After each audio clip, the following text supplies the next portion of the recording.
You're listening to Opinions in Beer. Wow. Put a lot of oxygen into the fermenting yeast. They go aerobic and they start multiplying. Great American Ale-Off?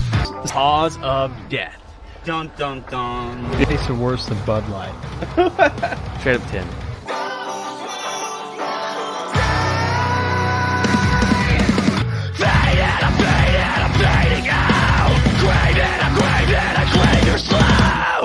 Hello and welcome to Opinions and Beer.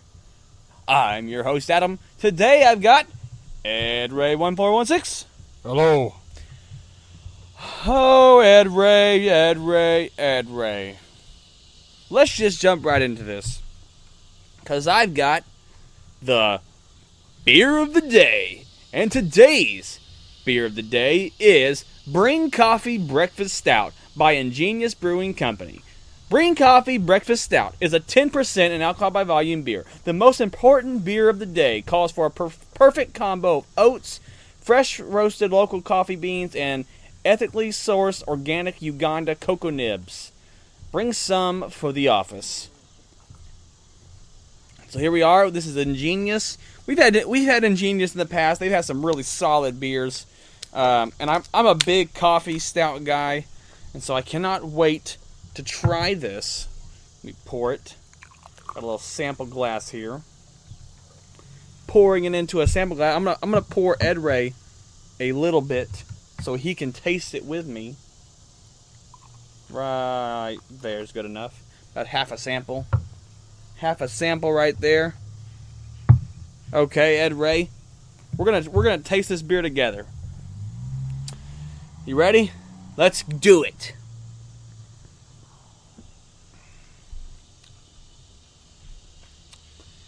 Tastes like black coffee.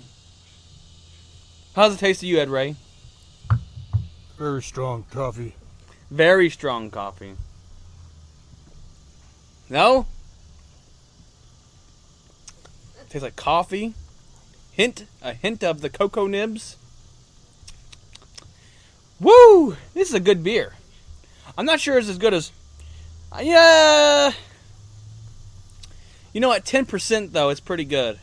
Because I know, I was going to say it's not as good as Rev's, but Rev's only at 7%, and this is very close to the mark. This may be better than Rev. I'm not sure, Ed Ray. This is a really good breakfast stout, though.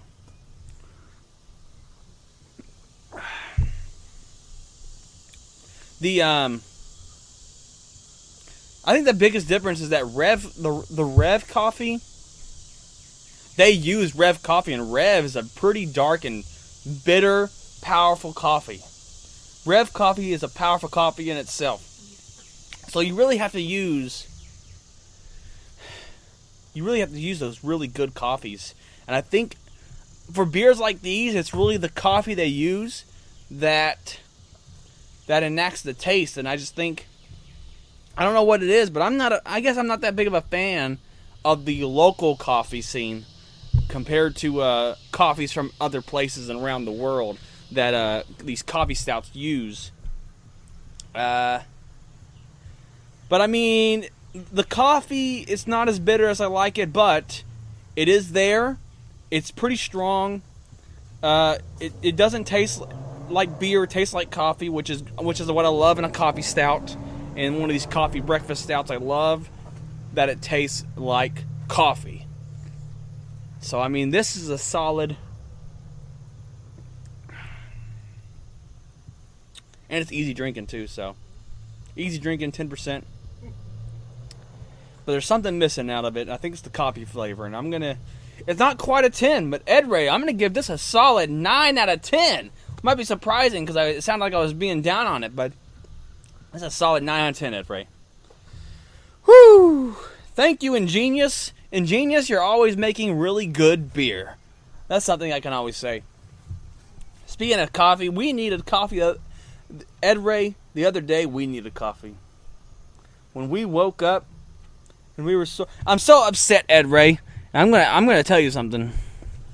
Ed Ray, I don't know what happened, but the match. For those that don't know, we're gonna get into this. But me and Ed Ray had a wrestling match on Facebook Live. Took a lot out of us. But that match was while it was live, it looked perfect. But due to Facebook's video programming, the replay of it, the posted version of it, is very splotchy and looks horrible. Hello? Hey, what are you doing We're recording a podcast. right now? Yeah. Okay. Okay. Like, are you just now starting it? No, we're about 5 minutes. Okay. Okay. What's the matter? It's 8 o'clock. Okay. All right, bye. Bye. All right, Ed Ray, back to business after all that. So I was looking through, and we had a wrestling match recently, and Ed Ray, it's all blotchy. It's all messed up. It's all cool. You know, when it was live, it looked good, but now I can't promote it nowhere. What are your thoughts on that? This is the bad thing about live streaming. I mean, when you do it live, that's all right, but when it gets posted, it ain't gonna be the same results. That's why I don't do live streaming. Damn. Yeah, it was pretty it kind of sucks that it's like that, because now there's like a lot of spots that are just missed due to blurry vision, and just don't know what to think about it. And man, it sucks, because I wish that I could convince you to pull it up and let's do a rematch. That way we have a quality version. You're old, I'm old, we cannot do this. That we can have a quality version we can promote everywhere. But I guess you're right. We're old and beat up, and you want to describe the match? So let's describe the match that we had for the podcast. This is today's podcast episode is about why we need coffee after a brutal match, and we're going to talk sadistic wrestling. What do you think about that? Let's do this. Is that a solid topic, or were you hoping to preach something else? It's your show, man. But I mean, yeah, you're a guest. What would you want to speak about if not that? Well, I'm not at liberty to speak about anything because this is not my podcast. Okay. Okay. I mean, I wanted to talk about what's going on in the world and whatnot, but I'm kind of saving that for hoping for a. There's some things in the works where I'm hoping I can save the world talk with other people, but that's besides the point. Yeah. So me and Ed Ray had a reunion match live on Facebook. It garnered a good bit of little views, more views than probably the last backyard wrestling match we'd had. We had almost 100 views in the first day or something, and so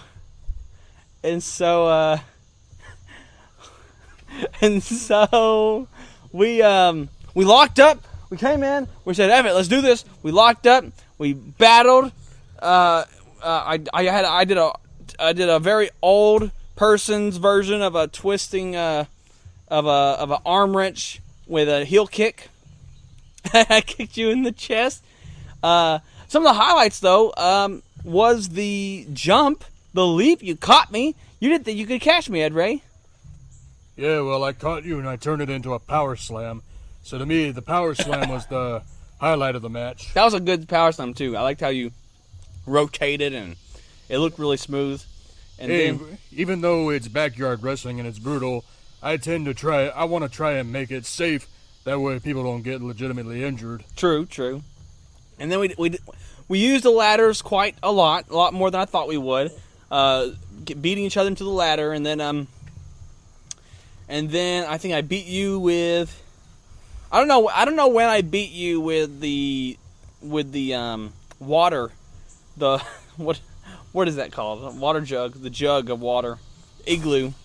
But anyways, I beat you with that. There was a part that, we had the spot. We had the handcuff spot, which you couldn't find the handcuffs. I tried to say that it was over in the alligator, but you came over here. I guess you didn't know where the alligator was, so I went and grabbed the handcuffs. and then you cuffed me, and then I don't think you remember that you're supposed to beat me with the chain, or choke me with the chain and beat me with the end, so I had to find the chain, and directed you to that. But hey, on camera though, it looks all smooth. You can't even tell that that's happening. So I think that's just where the professionalism of us and the years of doing it are ingrained to be able to make it look okay. What are your thoughts from the match? Well, let's see. There were a lot of good spots, such as the ladder spot, the power slam, and then we went over to the fence area and then got speared on a pile of planks. Yeah, that spear on the planks it felt like it looked good. That's one of the blurry spots though. It's what's really bummed me out. On the replay, it's very blurry and kind of far away. They didn't. The camera people, once again, there's always camera people issues where they don't follow us completely or something, or they stay too far ahead and they don't capture things the right way in the right moment. And this is the reason why I was very skeptical about the wrestling match, because we don't have any experienced cinematographers. Right. And then we made our way back over here. We had a fun little spot where I smashed your head into the fence. I like that. I like that spot. And then the tornado DDT spot was really good. I like the tornado DDT spot. And then I could not pick you up. I don't know if you were holding your weight down or what. Were you holding your weight down in that moment? No, I was just standing there waiting. You were just standing there? Dang, and I couldn't. I was supposed to act like I couldn't pick you up, but I really couldn't. So I collapsed. So that means Adam lost a lot of muscle mass, because he used to hit the gym. He used to peak at 215 pounds. But then, I don't want to say anything about why he lost that muscle mass because of personal reasons, but it happened. It happened. and then I let you get the win because my son said you would win. I said, okay. My son said Superdanger will win, so Superdanger's going to win. Can't believe you let your son be the booker. I think Ed Ray, give it a few days, and I think me and you could do a 60-minute Iron Man match. Please, neither of us are in shape. I think give me a day. I'll work out every day for a week. You already gave your son a match. But now we have to give the people the match.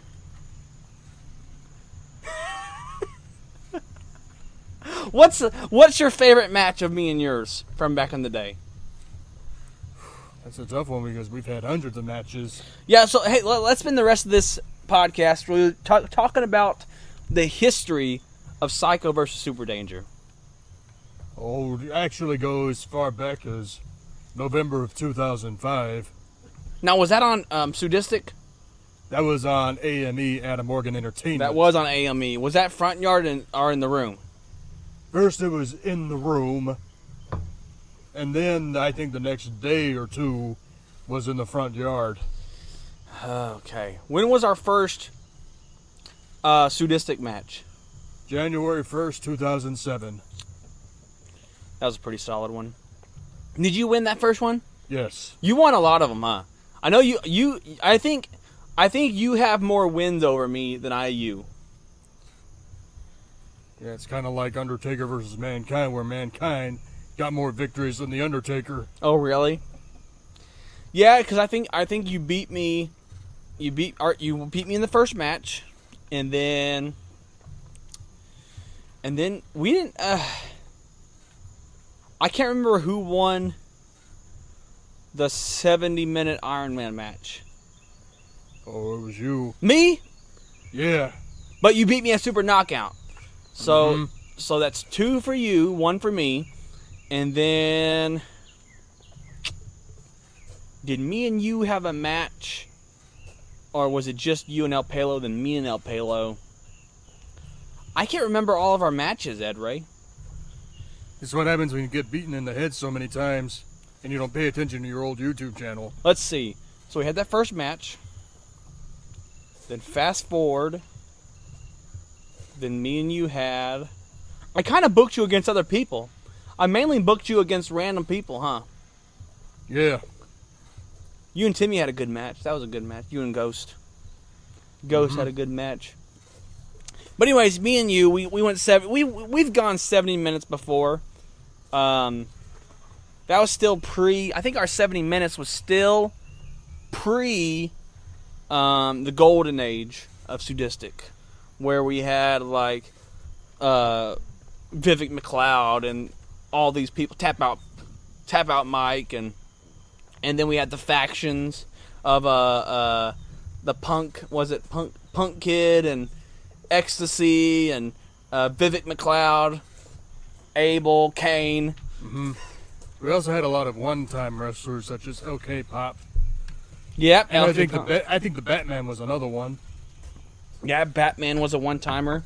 Rest in peace, Batman. But rest in peace, Batman. Then we had Ninja. Ninja was Ninja the most overrated wrestler? I want to believe, yeah. He was the most. We've also had T. Gilmore, who is one of the most hilarious characters in sadistic wrestling history. T. Gilmore. Oh, God. Yeah, the 300-pound guy from Juneau, Alaska. Oh, my goodness. But no, oh, no. We had a huge build-up. You and I had a huge build-up. We had this big old feud, Psycho and Superdanger, and we even did a whole promo. It was like, and we're like, Superdanger, we'll challenge you anywhere. And then we had everybody say the names of the YTVs, and then we challenge you, Superdanger. This is Sudistic Wrestling, and then we challenge you, and then you and maybe I think it was you and Mutilator that finally had the match, or you and Kane? Was it you? Did you come back to face Kane? Is that what the big thing was? The invasion thing? Yeah. Mm-hmm. You came back and faced Kane. And that turned out to be a pretty good match. I can't remember all of our matches, though. Oh, because a lot of our matches were at the end there. We had, because I started working out, I could pick you up, so I think I beat you back to back once during a special that was around the same time as the cluster F match that was supposed to be a reunion rumble, but it was all screwed up and nobody knew what to do. Yeah, I remember that match when Ninja, I think it was Ninja versus King Violent, and Ninja threw a pipe at King Violent. King Violent started running toward the ring, and then they started shooting on each other. Yes. So it turned out to be a shoot fight. Jeez. Where King Violent ended up choking the Ninja. God. And then we finished it off with that finale match, which is really good. Is that what do you think me and your best match is? You think that last one with the where I picked you up and hit the FU on you, was that our best match, or do you think there's a better one? I want to say that one was good because I was able to hit the mud very perfectly on that one. Yeah! Yeah, and it looked good too, huh? Everything about it looked good. And from what I understand, you almost passed out after the match was over because you were incredibly blown up from that spot. Yeah, man, it was blown up. I was like, whoa.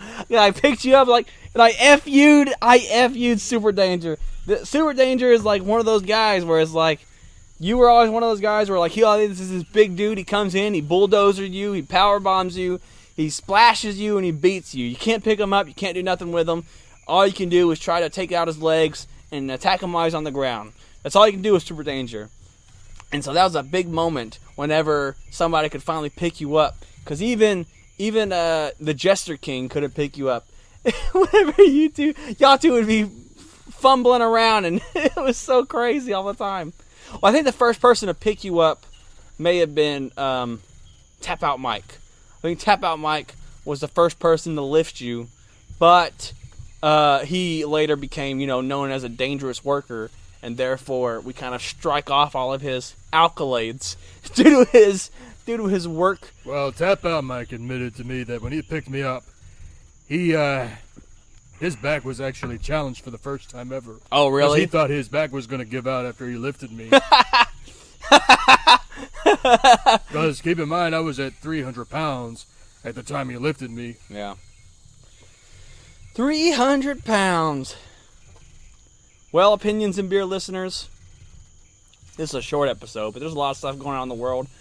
I may be doing more stuff with down the line or around this time. I don't know if you're checking this out, and if you happen to see another episode pop up along with this episode, it's because there's a lot of outside world stuff happening. We had a fun time doing the Superdanger wrestling. We had a fun match, this reunion match. I wish I could talk Superdanger into doing one more match just so we could post it on the Opinions and Beer YouTube channel for you guys to see what the backyard wrestling was like just a reminder of it. But I may make a montage of it. I might try to snab any footage from the last match that was decent. It kind of sucks because that, and Lauren admitted to me that like whenever she seen me come home from that match, she's seen that it looked like I was a whole different person, at peace, because it's like wrestling's in my blood and it just calms me down. These battles with Superdanger make me a better person when I go home. Makes me a better father. What's your thoughts on that? I think you are on drugs. No, I'm not. She said it. She said, "Wow, you're actually." Well, I wasn't there, so I can't believe you. She's like, he's actually calm, and you're like, because he just gets he got all of his testosterone out by going out and fighting Superdanger. Yeah, because she's not available right now for you to unleash your testosterone's on. Good God Almighty! What do you think? Oh, sadistic wrestling. Man, backyard wrestling's tough. Ed Ray, why'd you always try to make AME spin-off? Why'd you challenge me all the time? Because it was a competition. I wanted it to be like WWE, that's you, versus WCW, that was me. And then who was HCW? ECW. Who failed? I think HCW failed first. Then I failed. Why'd you fail, you think? Because I didn't manage the way I was supposed to. Why not? Because I was not tough enough on the boys. Was I tough on the boys? Yeah. What do you think was it about me that was able to keep sadistic wrestling going for so long? Imitating WWE. Was that it? I had to imitate WWE. That's how I could keep people coming over and doing matches. Yeah, you're Vince McMahon. That's the truth. Yep, I'm the Vince McMahon of backyard wrestling. Jesus Christ, Almighty God. Backyard wrestling's fun.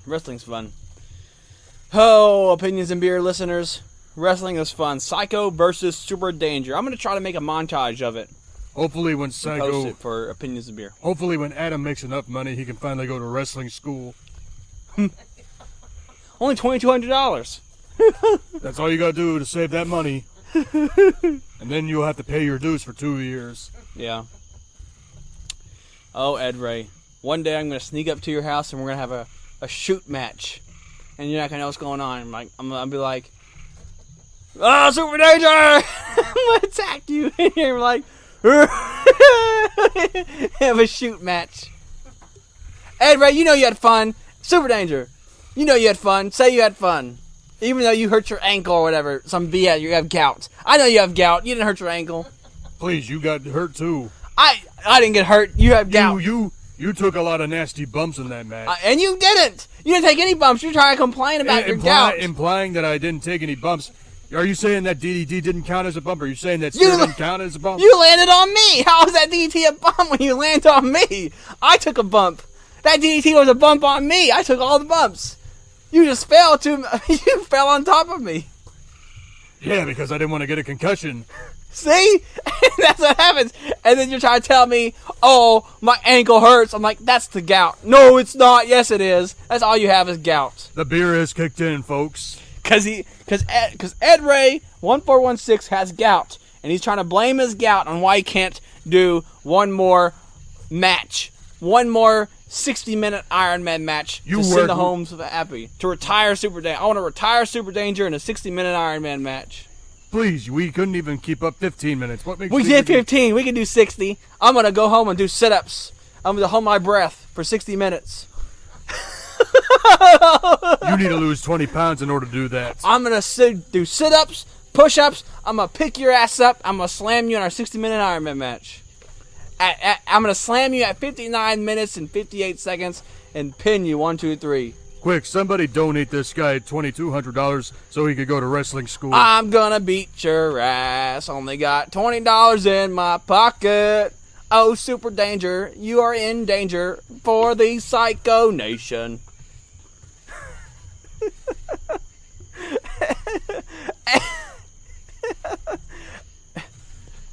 Super Danger, you may have beaten me. I can't believe you're alive. I thought you died. Super Danger, this is me calling you out for one last time. Right now, me and you are tied in our victories. We are 3-3. 3-3 or 4-4. Don't matter. 4-4. This is a best out of 5, sir. That means we got one more match left in us. I'm going to train my bones off. I'm going to train until I can't train no more, Super Danger. And you better be ready. Because I be damned if I go out with a pin loss against you. Super Danger, the next time we meet, it will be a 60-minute Iron Man match. And you can bet, you can count on it, that the Psycho and the Psycho Nation will be the best, will do the best at what they do, and that's kick your ass. Super Danger, this is your final warning. This is your final cry. This is your final chance. Do you beat me and cement your legacy?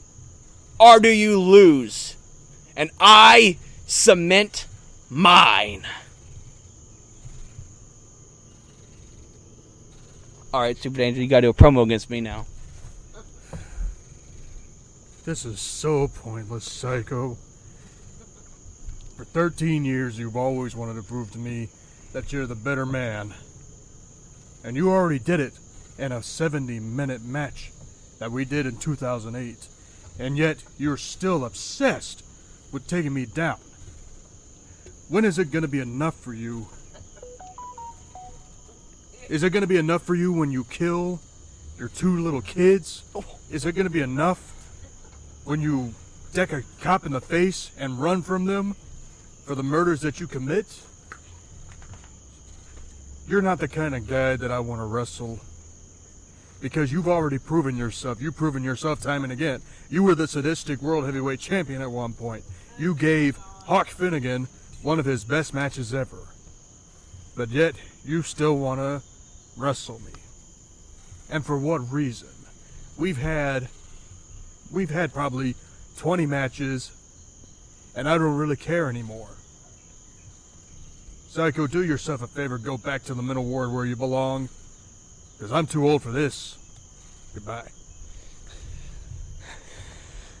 Super Danger, I just heard your response online, live, saying that you may be too old to face a Psycho, saying that you have nothing to prove.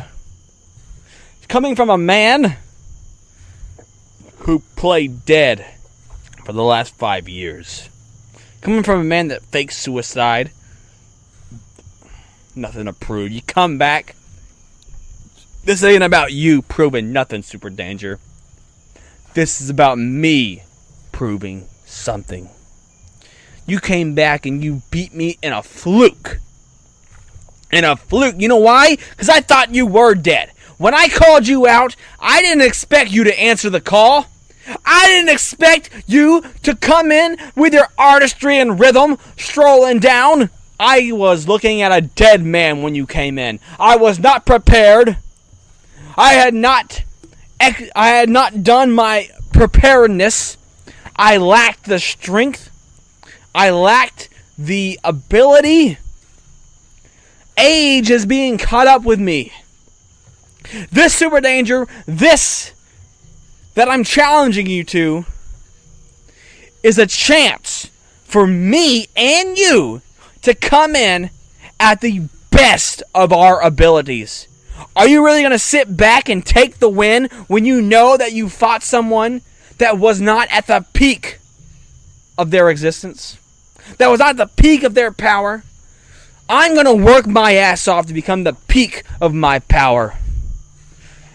And when I'm there, I hope you're ready, Superdanger, because I swear to God, I'm challenging you whether you like it or not. I'm challenging you. I'm going to go the 60 minutes whether you are alive or not. I'll go 60 minutes on your corpse, Superdanger, because you're already dead to me. You're already dead to me.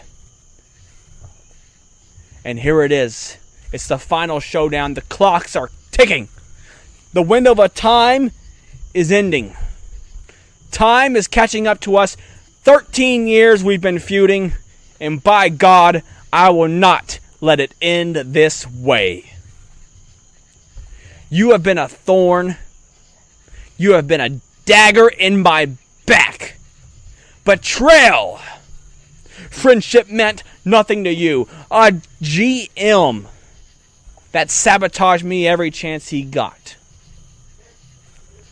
Superdanger, you say that you don't care, but if you didn't care, you wouldn't have hidden for 13 years. You wouldn't have hidden for 5 years. You wouldn't have hidden for 5 years. You wouldn't have pretended to be dead. You would have taken that loss with pride, but you didn't. You did not take the loss with pride. What I want from you, Superdanger, is a match where at the end of it, win or lose, you shake my fucking hand. And I shake your fucking hand, and we end this feud once and for all. I once had an epic feud with King Violent, and we ended ours. I've been trying to end feuds ever since. Ending feuds. Because I cannot live with this anger and hate any longer. And I cannot live knowing that I lost and you think you beat the best, but you did not beat the best. You beat a shadow of what once was the best. I am Psycho. And if you have balls, fight me. We are a million and billion.